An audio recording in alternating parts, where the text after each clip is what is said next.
A few kilometers to the north of Paris, the royal necropolis can be found in the Basilica of Saint-Denis. This is where French kings are buried since Saint Louis.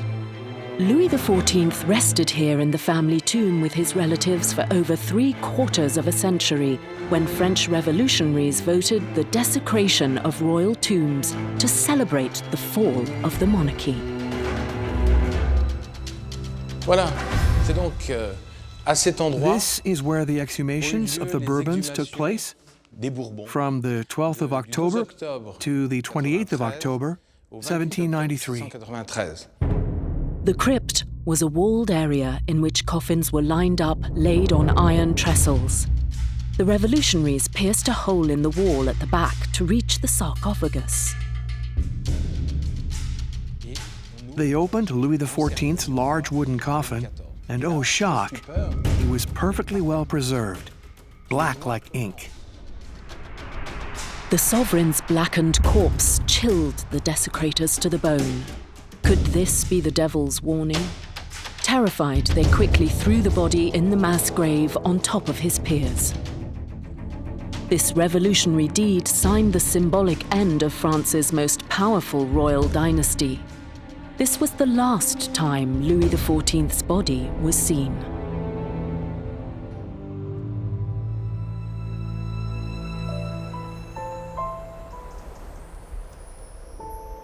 On the morning of the 1st of September 1715, Louis XIV passed away in his bedroom in the Chateau of Versailles, carried off in 23 days by a terrible disease, gangrene. The Sun King faced his death with the same panache he had shown throughout his entire reign.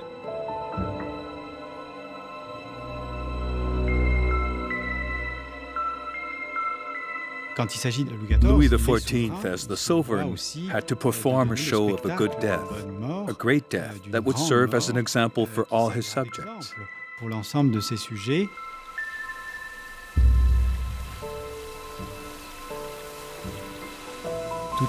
All his life, he was wary of ensuring his reputation, having it acknowledged by his high deeds, by magnificent achievements. A good death was part of this prestigious policy, would be shown to all of Europe, and would enable him to leave a long-lasting mark in history.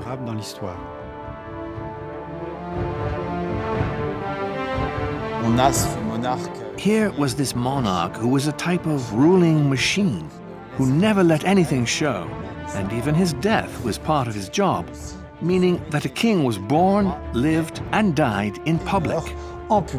So he had to work for his death to make it the final act in his king's role. The sumptuous Versailles Palace, which Louis XIV had created entirely, turned out to be the ideal location to perform this final tragedy. But it was in the chateau at Marly, where he had taken up his summer residency for 2 months, where he enjoyed a relaxed lifestyle far from Versailles' protocol, that his decline began. The court had settled in Marly like every summer since the 12th of June. The king's health was declining a little. He had some dizzy spells, but he wasn't more concerned than that. On the 10th of August, he felt a pain in his left leg. He went back to Versailles, carried on living casually, even went for a stroll the next day in the Trianon Gardens, pursued his sovereign's life, went to chapel for Mass, held council, had his meals in public. He didn't eat much, but maintained the ritual of meals. Still went to his wife, Madame de Maintenon's, to listen to music. Everything went on as usual. This was Versailles.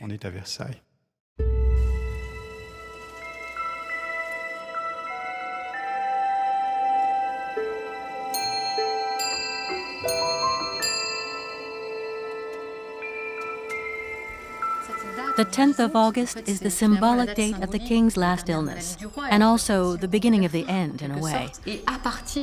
From the 10th of August onwards, there was a type of countdown. People followed hour by hour, and sometimes minute by minute, the king's agony until his last breath.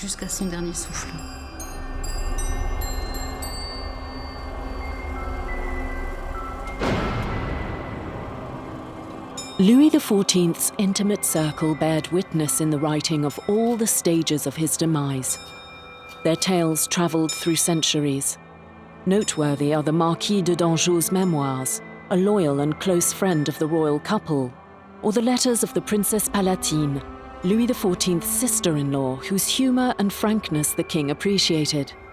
An unavoidable feminine character of the court, she held an abundant correspondence with over 60,000 letters in which she related life at Versailles. As for Madame de Maintenon, whom the king secretly married in his second wedding, she shared the last 30 years of his life until the king's last breath. In her letters, she shared more intimate confidences on Louis's feelings, the man hidden behind the king's clothes. At the beginning of his illness, Louis XIV was about to celebrate his 77th birthday, a record for the time. However, he was not in high spirits. In 1715, Versailles court was aging. Many old courtiers there who knew the king when he was young had remained loyal. Versailles was synonymous of boredom. It was no longer synonymous of creativity and intellectual daring. Things were happening in Paris now.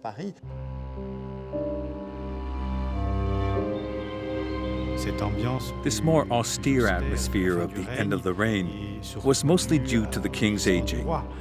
He was less inclined to taste the entertainments that pleased the youth. He was with Madame de Maintenon, who was also rather aged, being 3 years older than him. So the aging couple tended to become withdrawn, especially since all the brilliant personalities of the era had disappeared. He had lost all his greatest enemies, William of Orange, Leopold of Austria. He had no enemies left. He had outlived them. He had lost his greatest men, his generals, his artists, Colbert, Louvois, Mignard, Lebrun, Vauban. They had all disappeared.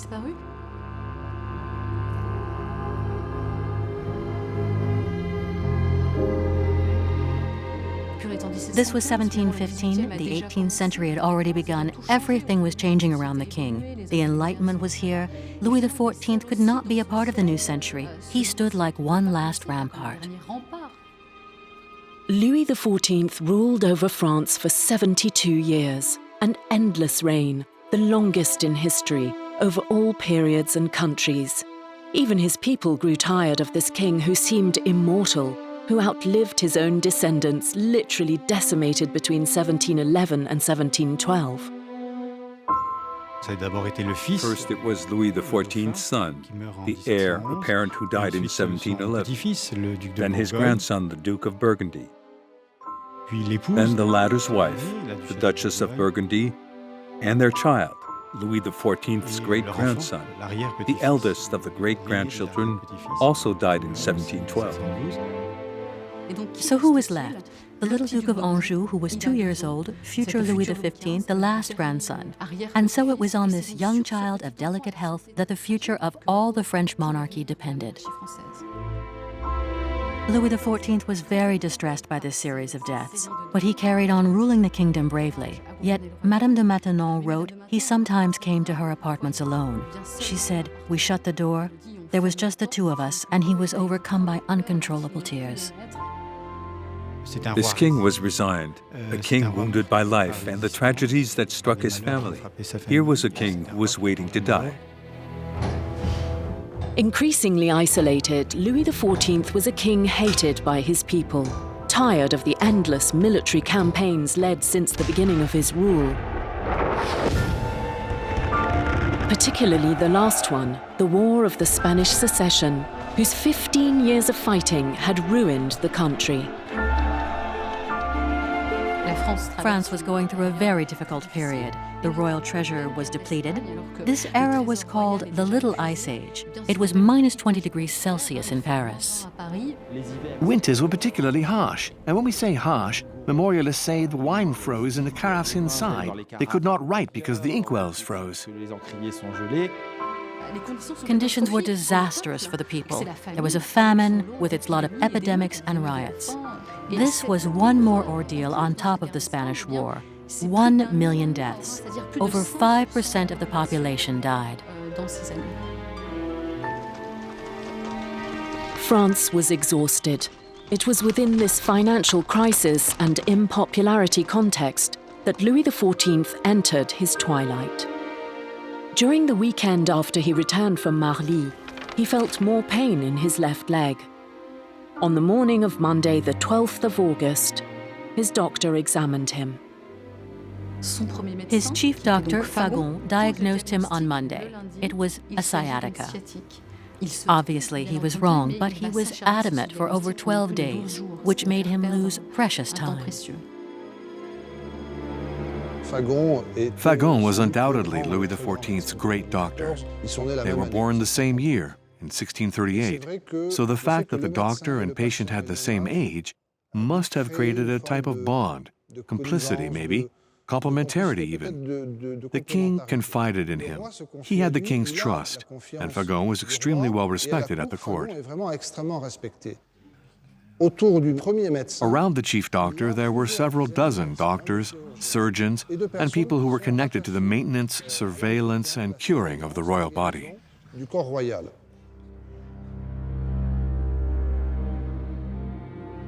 There's a curious document entitled King Louis XIV's Health Journal. It's a daily diary of the king's health, written by his 3 chief doctors throughout his life. First, there was Vallot, during his childhood and the first part of his life. Then Daquin, and Fagon in the last part of his reign. In reading, one realizes that Louis XIV was truly Louis the Sickly. He had many illnesses throughout his life: fevers, migraines, renal colics, discomforts, vertigo. But these doctors were lucky to have an ideal patient with a robust constitution. He got over illnesses. Louis XIV was a force of nature. Although his usual state was one of illness, his robust constitution helped him get over the worst ailments: bleedings as a baby, smallpox when he was 9, gonorrhea at 17, typhoid fever which nearly killed him and made him lose all his hair at the age of 22, measles at 24, a tapeworm at 32, giving him a terrific appetite. And at 47 years old, he underwent an operation so delicate and impressive that it was named the Great Operation. Louis XIV's most famous disease, whose curing was the most celebrated, is the fistula he suffered from in 1686. The king had an anal fistula. This is a type of small duct which was infected between his anus and his colon, and which was very painful. Félix de Tassy, his chief surgeon, tried to reduce the abscess by all means, but an operation was inevitable. It took place in Versailles in the king's bedroom, but in utmost secrecy. Certain patients of fistulas at the Versailles hospital were used as guinea pigs. The surgeon practiced on them. Félix de Tassy created a scalpel with a type of flexible probe to avoid pain. A curved scalpel called à la royale. He introduced the probe and operated. The king underwent the operation without any anesthetics and with a high risk of infection. There was no antiseptic at the time. He dealt with the pain stoically and asked his surgeon to treat him like any other patient, so that his hand would not tremble. The operation was a great success. Louis XIV presided the council soon afterwards, and he rode his horse on March the 4th, which was a sign of complete recovery. Despite the pain, Louis XIV continued to work with his ministers. He always gave priority to the kingdom, at the cost of his personal life. His last official appearance was the audience for the Persian ambassador, which he gave in public on the 13th of August. Although he could barely stand up, he received him for hours, bound in an extremely heavy gold and black velvet costume, encrusted with diamonds. He had to take it off immediately after dinner. It tired him greatly, so they say. And then he ruled the council as if nothing had happened. The reception took place in the Apollo Salon, Louis XIV's throne room, at the heart of the representation of royal power. On one of the walls is Louis XIV's most famous portrait, in his coronation costume painted by Rigaud in 1701. Ironically, the sovereign faced this painting once again, portraying him in all his majesty with his slim, elegant left leg forward. On this portrait, the king shows his leg. It was that very leg which was infected with gangrene, but the king was unaware of that at the time.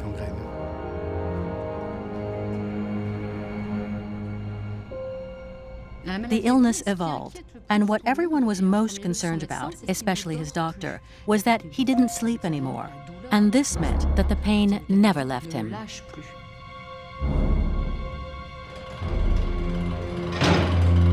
On the 14th of August, the king was in so much pain that he was taken to Versailles' royal chapel in a chair for one last mass.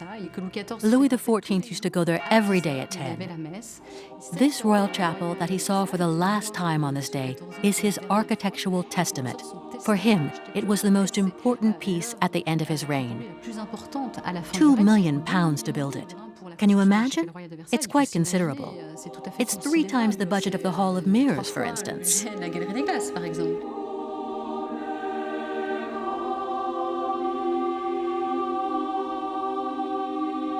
The Royal Chapel has 2 stories, like any Palatine chapel, but this one took on a dimension which was unheard of. On the ground floor was the court, and upstairs, on the same level as his apartments, was the king surrounded by his family.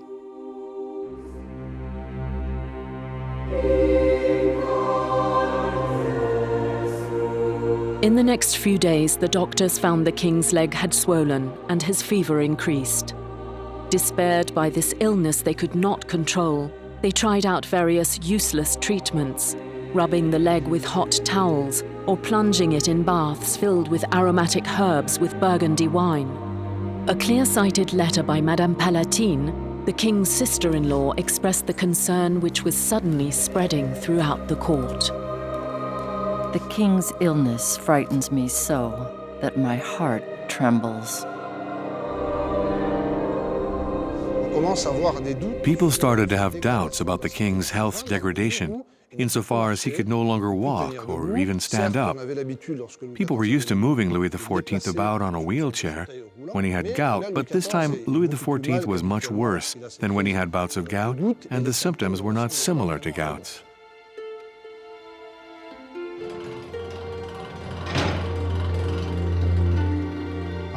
On the 19th of August, he was bedridden and would not leave his room again. The illness was worse than he thought.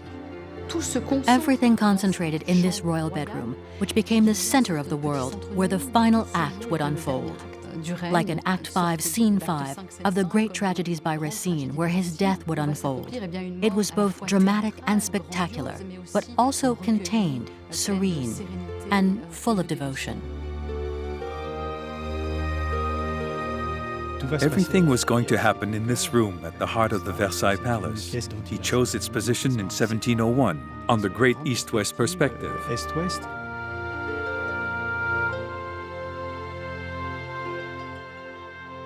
The bedroom faces the east and faces the rising sun. He had chosen all the room's arrangements, and this was where he would die.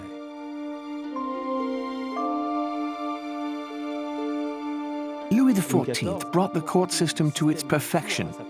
The idea of radiating around the royal persona, meaning that everything revolved around the king, like the sun and its satellites. The image of the sun for King Louis XIV is perfectly well suited. The sovereign had the full powers. Everyone gravitated around him. He was the master. Etiquette under Louis XIV's rule was the most complex in Europe. It may make us smile today, all the little privileges, which Saint-Simon called the little politics of small nothings. Holding the candle when the king went to bed, holding his shirt by the right arm. The favor the most sought after was to approach the king with as few witnesses as possible. It was called the brevet d'affaires, when the king was on his close stool. Being part of the king's entourage when he went hunting was also very much sought after.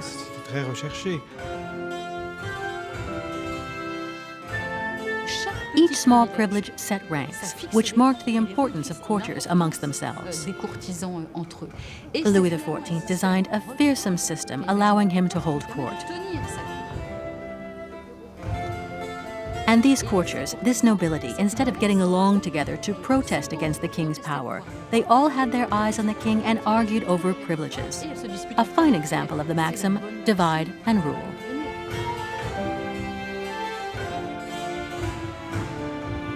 Every space in Versailles was connected to this life on display.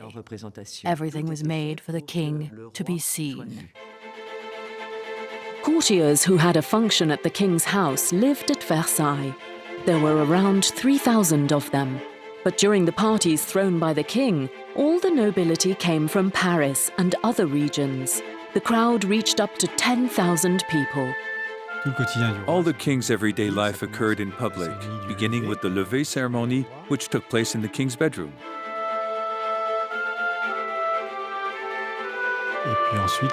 Later in the morning, there was mass in the chapel.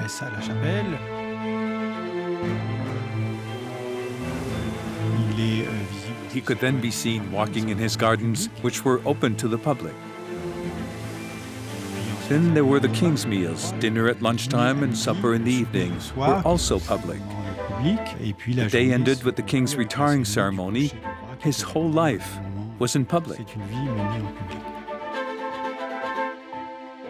Etiquette was maintained until the end. Entrance into the bedroom was filtered. One only entered if one had been invited or if one had the privilege. Louis XIV was on a theater stage during his last days. He was in his bed behind the balustrade, like in a play. And he died in front of the court. He created this court system of the king's absolute representation system for the best and worst moments. And Louis XIV never hid his weaknesses, but showed he resisted them, and that was even stronger. On the 22nd of August, Fagon, fearing to be held sole responsible for his royal patient's decline, ordered 10 doctors from Paris to come and examine the king. They all came by order of years of experience. They were very eloquent to hide their helplessness and came up with ridiculous remedies like donkey's milk, more digestible than cow's milk for the sick. In the 17th century, they still had very vague ideas of the cause of diseases. Medicine had not evolved since ancient times. They still believed in Hippocrates and the humor theory. And since they knew very little about what caused illnesses, there were 2 universal remedies, purging and bleeding. They counted in poilettes, which were plates that would fill in blood, according to the need of the bleeding. 3, 4, 5 poilettes could amount to 10, 20, 30 centiliters of blood, and sometimes more, which for someone who was already ill and feverish could result in losing consciousness. Louis XIV probably underwent several hundred bleedings. As for purging, the second medical treatment of the time, he endured it stoically until the beginning of his last illness. As Dangeau wrote in his journal in fashionable terms, the king takes medicine. In the 17th century, when one used the expression to take medicine, it meant either taking a purge, meaning swallowing a liquid, a preparation that would make one vomit, or make you defecate, or it was an enema. In Louis XIV's case, for example, his chief doctor required the king to take medicine once a month, twice a month exceptionally, or once every 2 months. It was a real established ritual at the court, and parts of it were public. I am convinced that if the king, who is only 77 years old, had not been purged so often in such an inhuman way by Fagon, he would have gone past his 80th birthday. But he purged him until he bled. And the king suffered tremendously in those days. He said he had never felt such heightened pain, and the doctors never relieved him of that pain.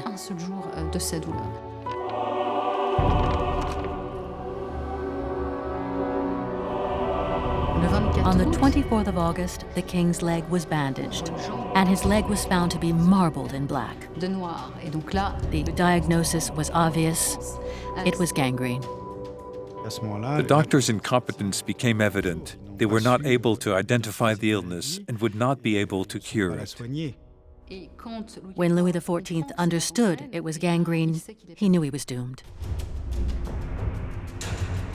To stop gangrene, an irreversible tissue necrosis, doctors performed amputations, a radical operation without any anesthetics or sterilization. Louis XIV was narrowly spared this ultimate torture. Doctors and surgeons knew gangrene very well, but no one dared say the word, because they knew that at the time, gangrene practically meant death, and rare were old people who survived an amputation. The king's surgeons did consider amputation, especially Maréchal, the chief surgeon. When Maréchal gave 10 lancet blows to the king's leg, he noticed that the gangrene had spread hugely to all the left side. Sources said that the king's leg was in the same state as if he had been dead 6 months. The sovereign himself asked to be amputated, but his doctors were against it. It was too late. Realizing there was nothing left to do, doctors stopped all treatment. In this very religious society, Louis XIV had to accomplish his Christian duty. Before dying, he devoted himself entirely to preparing his soul for God.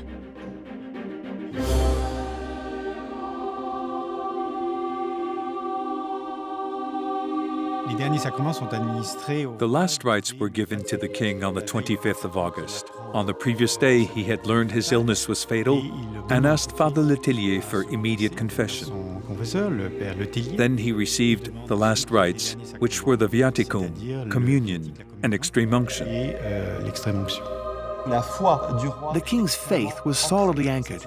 It was personal, a faith that supported him and would support him naturally upon his death.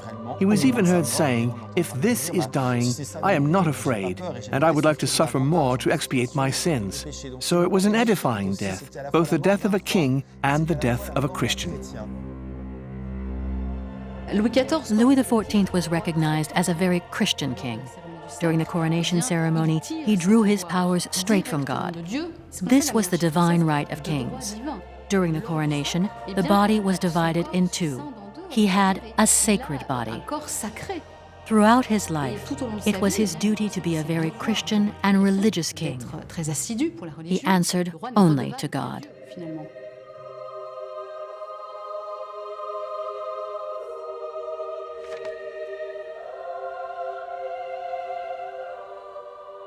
On the morning of the 26th of August, Louis XIV asked his surgeon how much time he had left to live. The surgeon answered 2 days. From this day on, he began bidding farewell to the various members of his entourage and family. Louis XIV received the princes first and advised them to remain united. After this speech, he said these moving words: "I hope you will remember me sometimes." The princess's visit was one of the most painful moments for the king, who was extremely attached to his feminine galaxy. He could not resist his daughter and granddaughter's tears, nor those of the Princess Palatine.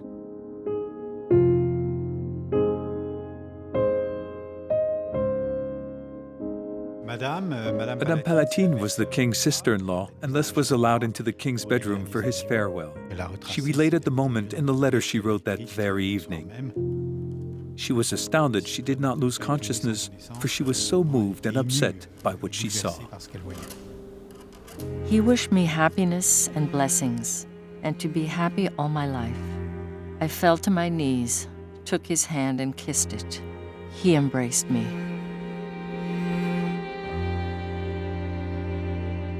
Then he bid farewell to Madame de Maintenon. He said something odd, which she did not answer to and was a little offended by. He told her the only consolation he had was that given her age, he would see her again in heaven soon. He also begged forgiveness for not having loved her enough or made her happy enough. He worried about her future and entrusted her to the care of the Duke of Orléans.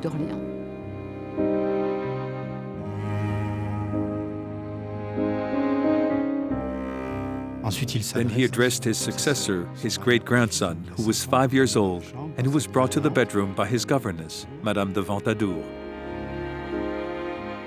He was lying in bed.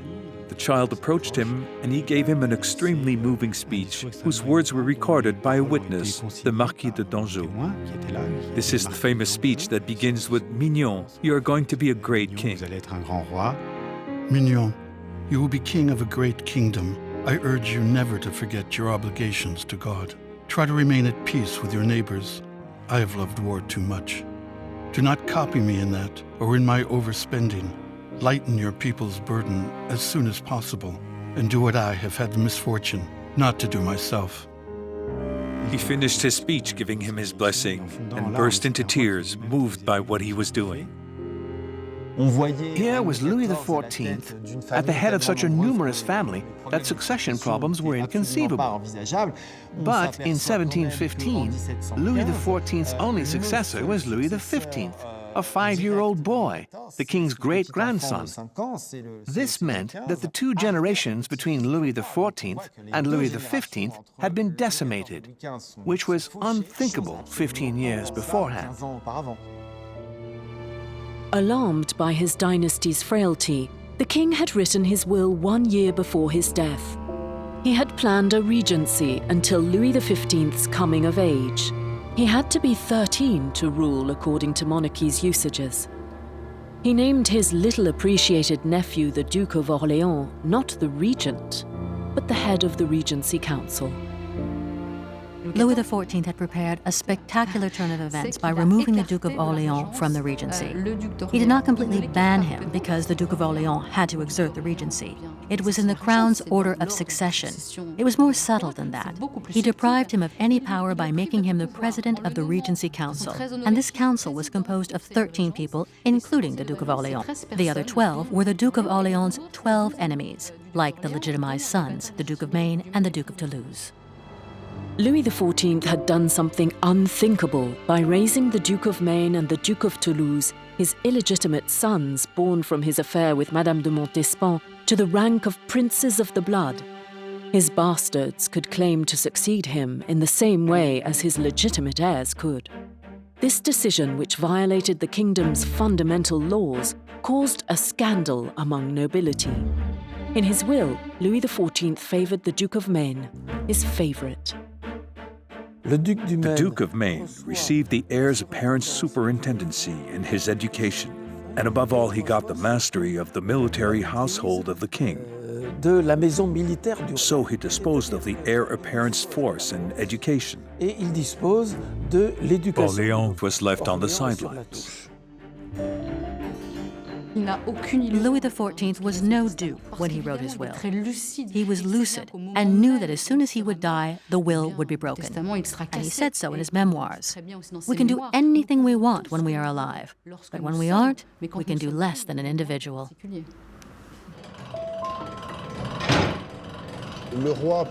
The king was gradually losing consciousness, but they still tried one last thing, notably with the arrival of a certain Brun, who was a type of charlatan. He spoke to the Duke of Orléans and said he had a cure for all gangrenes, outer, inner, and blood infections. This cure was drops that were mixed in with Burgundy wine, which was the wine Louis XIV drank. There was no hope left, so people agreed that the king take this treatment. The king almost lived again. People shouted, "It's a miracle." There was movement in the court. Many people had gathered in the antechambers of the Duke of Orléans, who was getting ready to rule. Chambers emptied, people rushed back to the king. This did not last, because the elixir had a limited time effect. One can believe that taking alcohol did provide some respite, but the interval only lasted 24 hours. And then Louis XIV was even worse. Brun fled, thinking that he could be held responsible for the king's imminent death. And rather quickly, the king fell in a semi-conscious state. From then on, people waited for his death, which occurred on the morning of the 1st of September.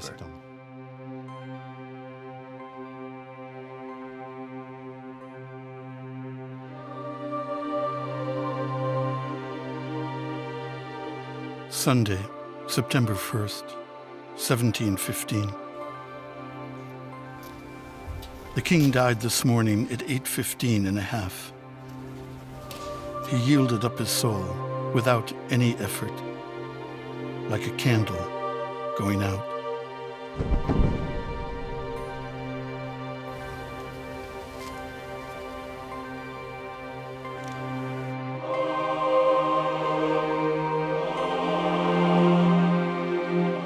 When the king expired, the Duke of Orléans immediately went to pay homage to the young Duke of Anjou. He knelt before him without saying a word. The child understood by this gesture that he was the new king, that his great-grandfather had died, and he burst into tears. He died surrounded by the faculty. He was not alone. There were also clergymen who prayed continuously. There was also all his service, certain princes of his family, and he died on show, like he lived most of his life. As soon as his death was announced, clergymen left the bedroom. The king's eyes were closed, his hands were placed on his stomach, and the bedroom was prepared for the day's visits. The rule was to present the deceased, showing his face, during one day in the bed he died in, displayed for whoever wanted to see him. It was a public display without any order, hierarchy, pomp, or anything. It was just to show that he was dead. Louis XIV's death certificate was recorded by the priest Huchon in Notre-Dame de Versailles' register. The king slipped in between Louise Boulogne and Elizabeth Prudence Berger, two young girls who died in infancy. As soon as he disappeared, the Sun King became a mere individual, like any other. His authority was swept away because when he passed, his last wishes were trampled. The very day of Louis XIV's death, on the 1st of September, when the will was still secret, the Duke of Orléans was informed that he would be removed from regency. And extremely quickly, he organized for the following day, the 2nd, a solemn séance at Parliament, and there he played his part. He entered the Parliament, reminded them of the last words Louis XIV had told him, that he would keep all the rights his rank entitled him to. The will was opened, and then they learned that he was removed from regency. He pretended to be offended, to not understand. And finally, with a few arguments, in one afternoon, he turned all the members of Parliament around. Nothing could have been easier. He promised them the earth and the Parliament like one man, entrusted all the regency to Philippe of Orléans, and that was that. From then on the evening of the 2nd of September, it was settled. 2 weeks later, there was a parliament session with a lit de justice. A lit de justice is a session in the Parliament of Paris in the presence of the king. On the 12th of September, it was in 5-year-old Louis XV's presence that the full powers were officially given to the Duke of Orléans, who was recognized as regent.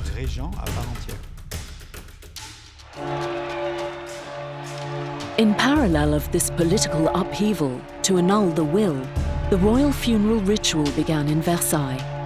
Louis XIV had not left any instructions, so the Duke of Orléans ordered the same celebrations as Louis XIII had had.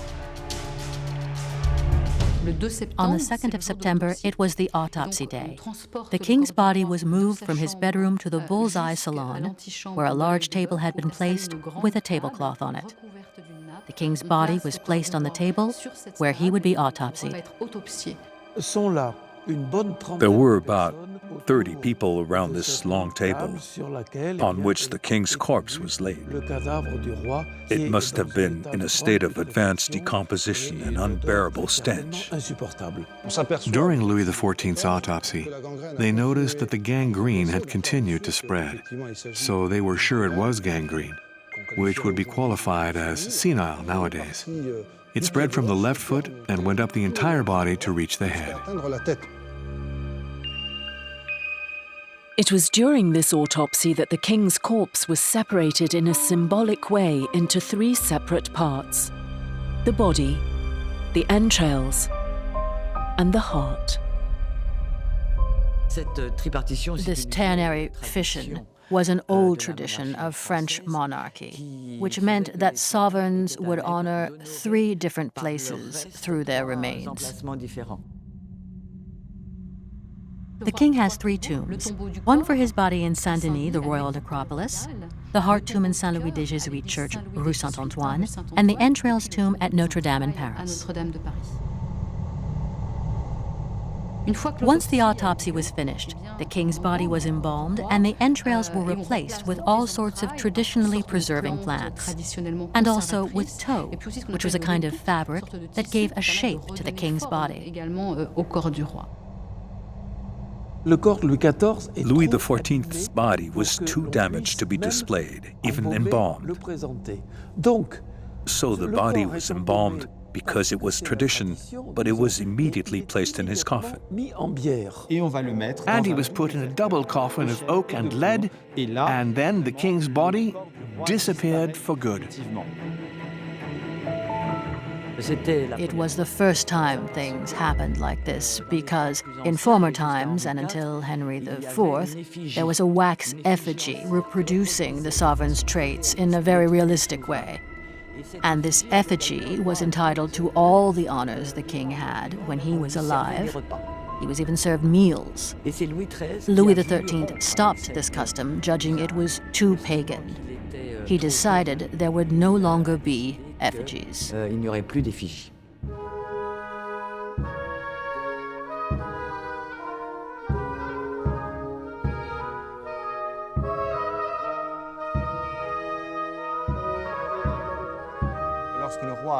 When the king was in his coffin, he was no longer displayed in his funeral room, but would be presented in Mercury's drawing room, which was the king's former parade room and would now serve as funerary parlor. The king's body was moved in 3 pieces on a podium, on which a golden sheet was laid, and then the coffin was placed on it. On the coffin, the heart was laid, and at the foot of the coffin, the entrails. Then, for a week, the bodies of the state, ambassadors, clergymen who came to sprinkle holy water would parade in a strict protocol. This was a real show that went on for 8 days.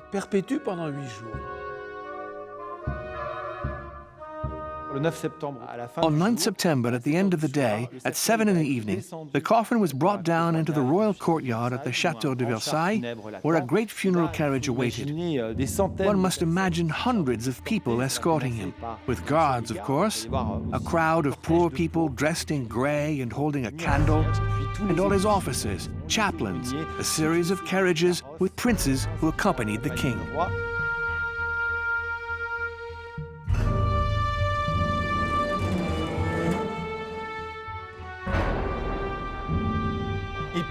Then the procession left Versailles via the Avenue de Paris, went down to the Pont de Sèvres, crossed the Seine, and went along the Bois de Boulogne to reach Saint-Ouen and finally Saint-Denis. Parisians came out to see this extraordinary show go by, with 2,500 people, with the royal guard, drums rolling, torches held high. Since the procession lasted a long time, they had set up tents, had brought food and drinks, and were not necessarily in a great contemplative mood. The Parisians feasted, and some even made nasty comments. A tenacious legend holds that Louis XIV was transported on the sly. But it was traditional to deliver great personalities at night. The important royal procession reached Saint-Denis in the early hours of the morning, where the clergy took the king's body in hand. This, of course, is symbolic, leaving Versailles at night and arriving in the morning in Saint-Denis, going from death at night to resurrection in the light. The king's body was displayed for a few days in the basilica, then moved to the sanctuary for 42 days, the time required to prepare the sumptuous settings for the ceremony.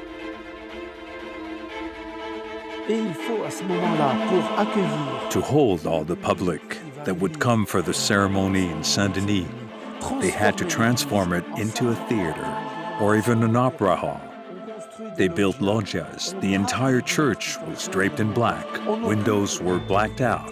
It was all black inside, and thousands of candles lit it up. And in the middle of all this, a gigantic catafalque inside which the coffin was placed. We have a vision of this Gothic church which was entirely transformed. They were in a Baroque space, all the way up to the top. The service in charge of organizing the king's funeral was this legendary service called Les Menus Plaisirs. And these Menus Plaisirs, whose exact title was Argenterie, Menus Plaisirs et Affaires de la Chambre, were in charge of all ephemeral entertainments at the court. These could be parties, or the king's coronation, parties thrown in the gardens, but also funerals. And in Saint-Denis, it was the Menus Plaisirs who were in charge of designing this huge funeral decoration, which was thought of as a theatrical decoration. And people admired it like they would admire a theatrical display. One could see a procession of people who wanted to be seen, because this was the place to be seen in, and show one's real situation at court. Which clothes to wear, what place to have, who could one pass, who could be overtaken. It was a fundamental aspect of such a long funeral for the court society. On the 23rd of October, after a 5-hour-long mass celebrated in his memory, Louis XIV could finally rest forever. But his coffin did not join those of the rest of his family. He would replace Louis XIII in the antechamber stored in a crypt reserved for the body of the last dead king. He was lowered to the entrance of the vault at the foot of the steps, with his head turned towards the entrance of the vault, as if he was waiting for his successor. When his successor would die, his body would be transported to the back of the vault with the others, and the coffin of his successor would take his place. And before closing it, there was a famous ceremony where the various monarchy insignia were laid on the coffin, such as the gauntlet, the shield, the helmet, the spurs, the sword, the banner of France, the pennon, the king's own banner. And then the King of Arms shouted out the famous, "King Louis XIV is dead, long live King Louis XV," which became, "The king is dead, long live the king." And everybody shouted, "Long live the king," 3 times. The music started to play, drums to roll, trumpets rang out, and everyone shouted, "Long live the king."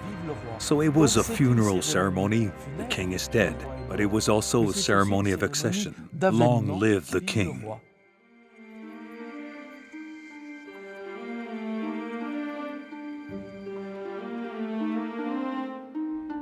In Paris, more such spectacular services were given in the following weeks at Notre Dame or the Sainte-Chapelle. For 1 year, royal funerals were organized all over the Kingdom of France, in the neighboring countries in Europe, in Rome, or in Spain, and even the rest of the world, in Mexico or Peru, to pay one last homage to the Sun King. His remains still rest in Saint-Denis, thanks to Louis XVIII, the last French king buried there who restored the royal necropolis 25 years after its desecration. The bones of Louis XIV were retrieved haphazardly in the mass graves with those of Louis XIII, Henry IV, Marie de Médicis, and many others, and gathered in the same ossuary behind these walls.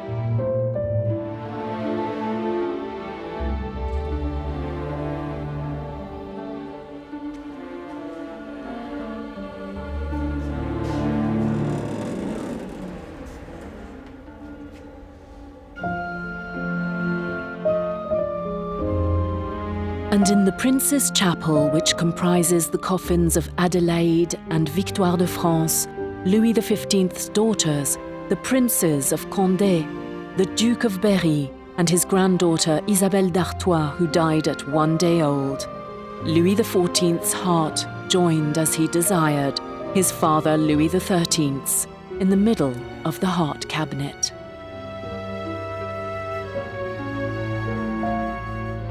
Upon this vermeil box, the following epitaph is engraved.